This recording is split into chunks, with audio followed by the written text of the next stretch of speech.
hirap ng buhay, no? Lalo sa panahon ngayon.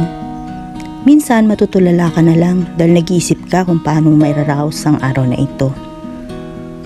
Dahil nasa pagkakataon ka, ngayon na walang-wala ka. Susubukan mong lapitan kung sino sa tingin mo ang maaaring tumulong sa iyo. Nang walang pag-aatubili. Dahil may tao rin na naiintindihan niya ang sitwasyon mo. Sana meron, pero alam mo, bilang isang tao, kailangan mo rin gumawa ng paraan upang makasurvive sa araw na ito. Samahan ng sipag, lakas ng loob at dasal sa Panginoon dahil alam natin na di niya tayo pababayaan. Tiwala lang.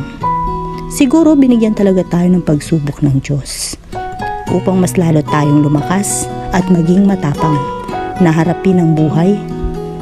Lagi magpasalamat sapagkat nalalagpasan natin